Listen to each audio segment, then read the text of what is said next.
What if your second chance at love was just another trap? Linda had no idea that one sweet gesture would lead her family down a path they could never return from. Linda Turner always prided herself on her intuition. 54, divorced, mother of 2 grown kids, she'd survived her share of disappointments. At this age you see through people, she liked to say, half to herself, half to the faded wedding photo she still hadn't boxed away. So when she met Robert at the local bookstore, holding a copy of Crime and Punishment, like he actually intended to read it, it felt like a sign. Maybe finally a man who preferred Tolstoy over Tinder. On their first date, Robert listened. Really listened, like he was collecting every word she said, storing it away for later. He laughed at her jokes. He quoted poetry at just the right moments. He didn't flinch at talk of ex-husbands or adult children who never call. Linda felt seen. For the first time in a decade, she let herself hope. Maybe this could be more than another chapter in her long-running saga of Linda's love life. The tragedy. It was Linda who insisted Robert come to Sunday dinner. "We're not teenagers, why play games?" she told her daughter, Grace, who rolled her eyes but agreed to come, bringing her husband and their always bored 12-year-old. Even Mark, Linda's son, who avoided family events like the plague, said he'd drop by just to check this guy out. The meal was a Norman Rockwell painting with undertones of Hitchcock. The roast came out perfect. The conversation was forced but polite. Grace kept giving Robert the look she reserved for salesmen and politicians. Mark grilled him about his job. How does one actually make money in antique restoration? But Robert deflected with stories about rare finds and lost treasures. He won over the grandkid with a magic trick involving a coin and the family dog. It almost felt real. For one brief moment, Linda believed she'd made the right choice. Then, just as she stood to clear the plates, Grace blurted, "Robert, didn't I see you at the hospital last month? With someone named Elaine?" The air froze. Robert's smile never wavered, but Linda saw something flicker in his eyes. A shadow quick as a blink, gone in an instant. He laughed it off. "You must be mistaken, Grace. I haven't been to a hospital in years." But Linda felt the first thread of doubt tug loose. Was it just nerves or something more? She pushed the feeling away, but it wouldn't stay down. That night, as Robert helped her with the dishes, Linda caught her own reflection in the kitchen window.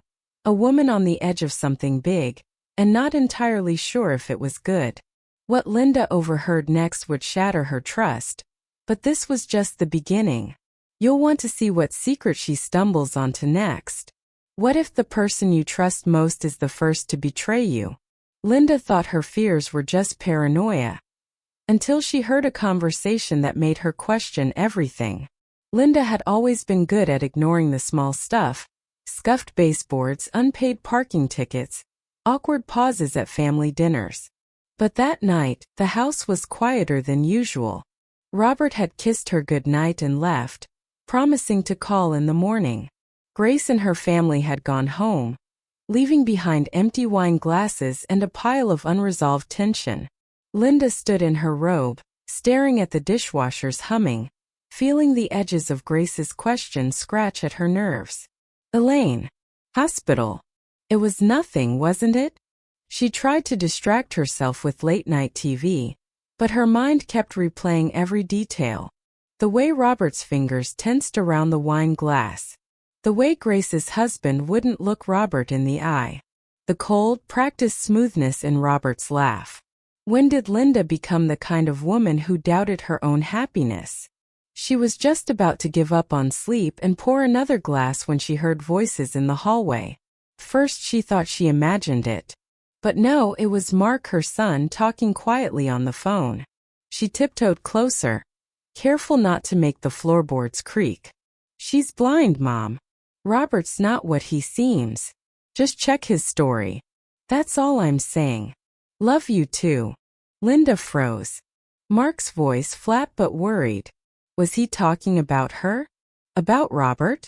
Why didn't he say anything at dinner? She waited until Mark left for his apartment before sneaking into the guest room. where he always left his jacket on the bed. Her hands shook as she rifled through the pockets, feeling ridiculous and a little ashamed. All she found was a receipt from a hardware store and a half-eaten protein bar. Nothing out of the ordinary. But the doubt was spreading spider-like across her mind. That night she barely slept. She dreamt of Robert, charming, perfect Robert, holding hands with a faceless woman outside a hospital. Grace and Mark stood behind her, shaking their heads in disappointment. In the dream she was screaming, but no one could hear her. By morning, Linda was determined to put her fears to rest. She started small, searching Robert online. His Facebook page was pristine, almost too pristine. A collection of carefully chosen photos, a few quotes about second chances and new beginnings. No friends tagged, no family, just a handful of likes from people she didn't know.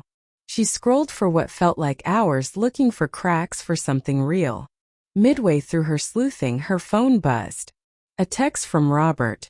"Thinking of you. Coffee later." He always knew just when to check in, almost as if he could sense her doubts. She hesitated, then typed, "Sure. My place at 2. But the morning had already begun to unravel. Grace called, voice raw with the impatience of an overworked mother. "Mom, we need to talk. About Robert. Can you come by this afternoon?" Linda tried to sound casual. "He's not perfect, but who is, Grace? Can't I have something good for once?" Grace paused. "You can. But you deserve the truth. Please." The rest of the day felt like walking across a minefield. Linda forced herself through chores, laundry, bills, a run to the grocery store. But her mind was stuck on Mark's words and Grace's warning. Her hands shook as she picked apples at the store, dropping 2 on the linoleum. She left without buying them.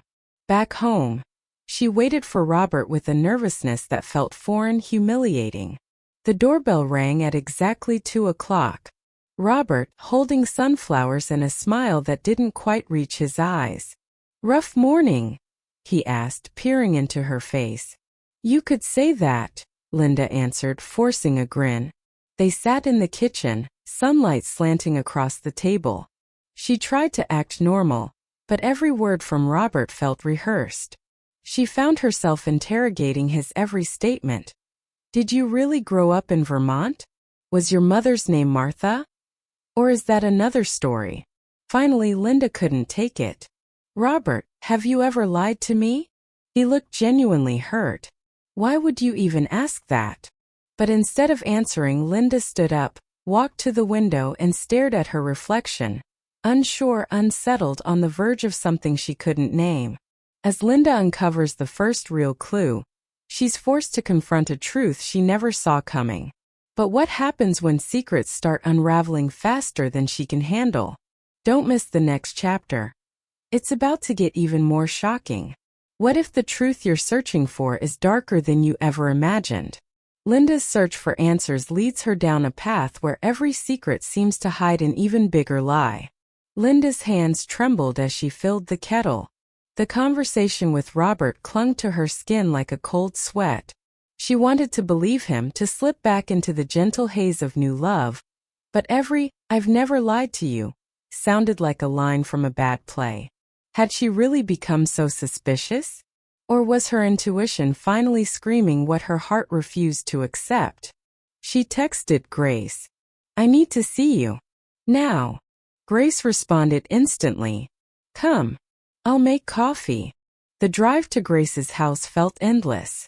The sky was heavy, threatening rain, and every red light gnawed at her nerves. She replayed the last month in her mind.